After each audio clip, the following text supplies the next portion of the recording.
Hello people, today we are going to talk about one of the most legendary tanks ever built, MiG-T-34, the first mass-produced Soviet medium tank. In the 30s, there were two extremes in Soviet tank building. On the one hand, there were light tanks. They had speed, mobility and maneuverability, but unfortunately they had poor protection and low firepower of the installed weapons. At the opposite extreme, there were heavy tanks with strong armor and powerful weapons, but at the same time very slow. The T-34 combined the maneuverability of a light tank with a high level of armor protection and powerful weapons at the level of a heavy tank. The T-34 is also considered the most popular tank of the Second World War. During the war, 7 factories in the USSR produced these tanks. Altogether, as many as 84,000 T-34s were built, plus 13,000 self-propelled guns on T-34 chassis. It was the most produced tank of the Second World War and the second most produced tank of all time after its successor, the T-54-55 series. Now, let's dive deep into the history of this legend and find out the roots of its success. The T-34 tank was designed at Design Bureau number 183 at the Kharkov Locomotive Plant under the leadership of the chief designer Mikhail Koshkin. Mikhail was born in a peasant family in the Yaroslavl province. There was not enough land, so the father of the family was forced to do part-time work in the fields. It was too much for him, so subsequently in 1905 he died, leaving 3 young children and his wife. At the age of 14, Jan Koshkin went to Moscow to help his mother financially and got a job in the caramel shop of a confectionery factory known today as Red October. Then there was the First World War and the Civil War. During the latter, Koshkin took the side of the Bolsheviks, fought in the Russian north and fought against Wrangel. The determination, initiative and courage of Mikhail led him to the post of political worker at the university and in 1924 to the post of a head of a confectionery factory in Vyatka. Since in 1929 the Soviet government decided to urgently increase the country's defense capability and develop its own modern tanks, appropriate personnel were required, which also had to be trained. Koshkin was sent to study at Leningrad Polytechnic Institute at the Department of Automobiles and Tractors. The phenomenal determination and stubbornness of the future father of T-34 helped him master a new business from scratch. Within 2 years after graduating from university, Koshkin rose to the rank of deputy head of the Design Bureau and take part in the development of the T-29 tank and the T-111 prototype model. For his services, Koshkin was awarded the Order of the Red Star. In 1936, Koshkin became the head of the Kharkov Tank Design Bureau. He led the modernization of the BT-7 tank, and from 1937 he developed a new wheeled tracked tank. In those years, the approach of a big war was in the air and people had to work at fast pace. Koshkin understood that the new tank must be fast, have serious firepower, high maneuverability and strong armor capable of withstanding artillery fire. This is how the A-20 and the A-32 tanks were born, which, taking into account the modifications needed after their participation in the battles of the Soviet-Finnish War of 1939-1940, turned into T-34.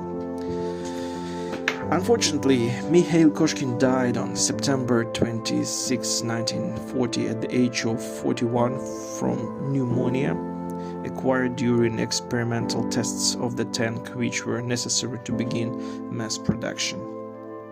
And now let's talk about the technical side of the tank. A new engine played a crucial role in the birth of T-34. Soviet engineers created a new 12-cylinder V-shaped diesel engine with 500 horsepower. The engine was distinguished by a gas distribution scheme that was progressive for its time. Each cylinder head had two camshafts like modern cars. The drive was carried out not by a chain or belt but by shafts, one for each head. The timing shaft transmitted torque to one of the camshafts, which in turn rotated the second camshaft of its head using a pair of gears. The layout of the T-34 turned out to be as follows. The fighting compartment for the crew was ahead. The driver sat on the left like a driver in a usual car. Next to him was the place of the radio operator, in front of whom stood a machine gun in the inclined frontal plate. At the rear of the turret there were seats for the crew commander and the gun loader. Since communications didn't always work well, the commander often gave orders to the driver in a peculiar way. He simply pushed him with his boots in the left or right shoulder in the back.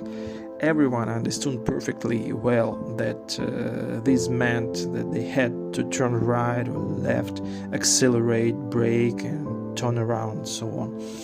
In addition to the Kharkiv locomotive plant, production of the T-34 was planned even before the war at the Stalingrad tractor plant. With the beginning of the war, according to the decree of July 1st, 1941, production was also launched at the shipbuilding plant number 112 in Gorky. The choice fell on this enterprise since it had processing base, crane facilities and workshop base suitable for the production of T-34.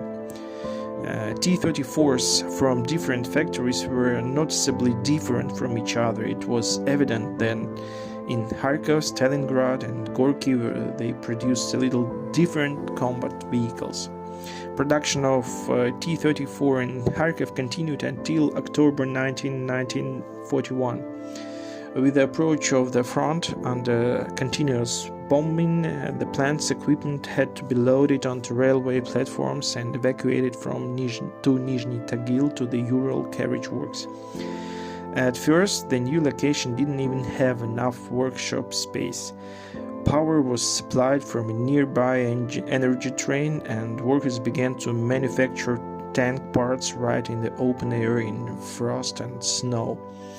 But when production of Ural Wagon Zavod was put in order, it was there in Nizhny Tagil in 1942 that a huge amount of work was carried out to optimize the tank's production technology, which made it possible to make its production truly widespread. First of all, we are talking about fundamentally new technology for welding armored hulls, automatic under a layer of flux. It was designed by the Electric Welding Institute, which was evacuated to Nizhny Tagil as well. With the introduction of automatic welding, productivity increased sharply. T-34 hulls came off the assembly line in a continuous stream. It turned out that the tank's protection had also improved radically.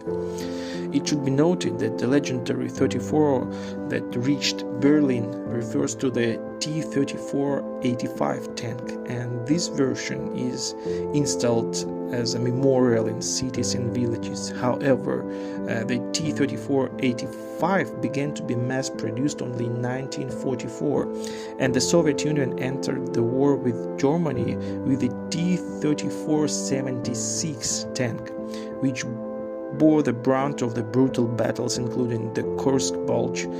This tank differed from the T-34-85 by a smaller turret and less powerful weapons.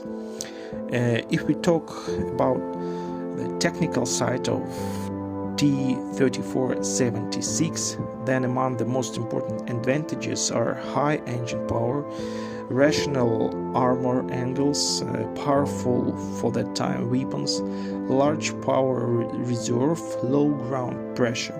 Here we can add the simplicity of the design, which facilitated the mass production of T-34s, their maintenance and repair right in the field.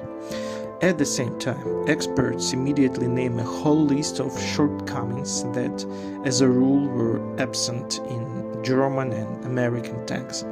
For example, the lack of purging of the barrel after a shot and insufficient ventilation of the fighting compartment led, after several shots, to filling the turret with powder gases from which the loader could lose consciousness. But one of the main disadvantages of the T-34-76 is poor visibility from the tank's turret. The crew simply didn't see what was going on around them. In addition, due to the cramped turret inherited from the BT tank, the commander had to act as a gunner, since only two people could fit in the turret, the loader and the commander. So the observation of the battlefield was interrupted during aiming, and at this time anything could happen. And yet, T-34 became the most popular tank of the Second World War. The USSR military industry produced so many tanks that Germany didn't have enough shells for them. Its simple and inexpensive design made it possible to produce these tanks at a high rate in huge quantities. Today, T-34 tank is considered one of the most recognizable symbols of the Second World War. T-34 had a huge influence on the further development of world tank building.